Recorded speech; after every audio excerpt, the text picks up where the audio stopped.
মানুষ যাতে সন্দেহ না করে এই ঝামেলা থেকে রক্ষা পেতে ৫, ১০, ২০, ৫০ ও ১০০ টাকার জাল নোট তৈরি করে আসছিল বরিশালের একটি চক্র। ইচ্ছে ছিল জাল নোট বিক্রি করে যেই টাকা লাভ হবে সেই টাকা দিয়ে একটি ফুড কার্টের দোকান দিবেন তারা। বলে আমরা ব্যবসা, আমার কোনো বেকার, আমরা কোনো ব্যবসা নাই, ব্যবসা করি। একবার বলি ফুড কার্ট করতে গেলে তো একটা লাগবে, অ্যামাউন্ট লাগবে একটা ফুড কার্ট বানানোর জন্য। তো ওইটা ফুড কার্ট বানাইতে পারিনি কোনোভাবেই, টমাই পারিনি। তারপর অনেক দিন এরকম চলে গেছে। তারপর বুদ্ধি আসলো, বুদ্ধি দিল যে এরকম কর, যে জাল টাকা এই কর। এটা হওয়ার পর তারপর আমরা ফুড কার্ট দেবো, তারপর ব্যবসা করো ওইতে। এজন্য নিজ ঘরে বসেই একটি প্রিন্টার, A4 সাইজের কিছু কাগজ এবং একটি ডেস্কটপ কম্পিউটারকে টাকা ছাপার মেশিন হিসেবে বানিয়ে ফেলেছিলেন বরিশালের দুই যুবক।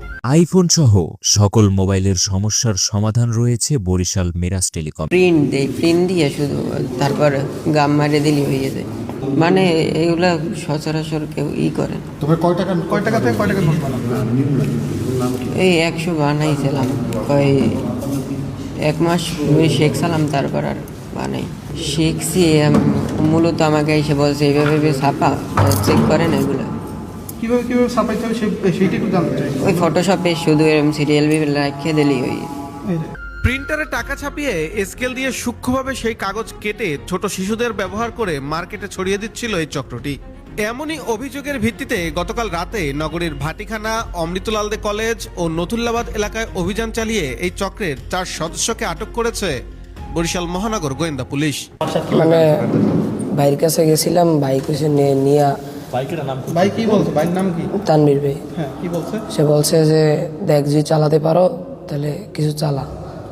তাই আমরা গেছিলাম চালাইতে, তখন এই ভাইয়া ধরে। এই প্রথম দিনই ধরা খাইছেন না আগেও চালাইছেন? এই প্রথম দিনই ধরা খাইছে।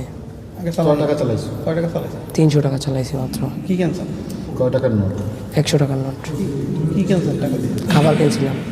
অভিযানে বিপুল পরিমাণ জাল টাকা জব্দ করা হয়। পুলিশ বলছে স্বাভাবিকভাবেই মানুষ বড় নোটকে জাল সন্দেহে যাচাই বাছাই করলেও তুলনামূলক ছোট নোটকে বেশিরভাগ সময়ই অগ্রাহ্য করে। সেই সুযোগকে কাজে লাগিয়ে ছোট ছোট অঙ্কের নোট ছাপিয়ে দীর্ঘদিন যাবৎ অনলাইনে ও অফলাইনে ব্যবসা করে আসছিল এই চক্রটি।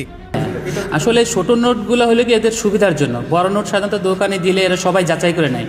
আপনি 500 টাকা দিলে দেখবেন দোকানে কোনো সময় চেক করা ছাড়া নেয় না।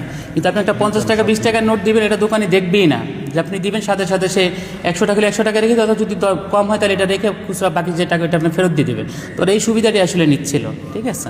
এই জন্য এই যতদিন আইনের বা কারো হাতে ধরা পড়ে নেই, আইনের ধরা ছোঁয়ার বাইরে ছিল, আজকে যে কোনোভাবে হোক আমাদের হাতে পড়ছে।